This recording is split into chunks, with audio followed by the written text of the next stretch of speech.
Le titre de ce conte, c'est Le Caïman et la Pintade. Le conte a pour origine le sud de la Mauritanie. Lebon, Lipon.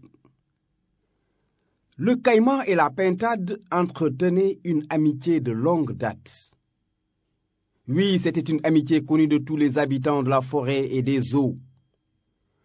Le Caïman avait goûté à la viande de tous les oiseaux, sauf à celle de la Pintade, parce qu'elle était son amie. Mais un jour, le Caïman décide de faire fi de cette amitié et de manger la Pintade. Très tôt le matin, le Caïman sort de l'eau du fleuve avec ses enfants. Il envoie l'un d'entre eux dire à la Pintade qu'il est mort. Oui, que le père est tout simplement mort. Puis le Caïman se couche sur le dos, il ferme ses gros yeux entourés d'orbites en forme de pneus de voiture. Il ordonne à ses enfants restés à ses côtés de pleurer et de se lamenter.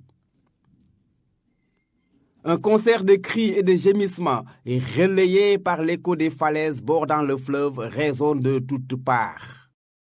Un peu plus tard, arrive la Pintade accompagnée de ses enfants et du fils du Caïman. Ce dernier se jette par terre et pleure comme ses frères. La Pintade ordonne à ses enfants de se mettre, comme elle, à une bonne distance du Caïman. Elle demande aux enfants du Caïman de se calmer pour lui permettre de dire une prière pour leur père.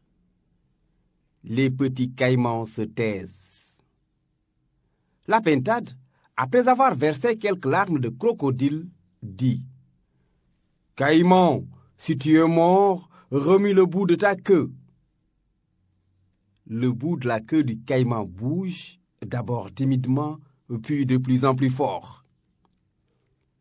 La Pintade verse encore quelques larmes de crocodile et dit « Caïman, si tu es réellement mort et tout porte à croire que tu l'es vraiment, ouvre ton œil gauche. » L'œil gauche s'ouvre.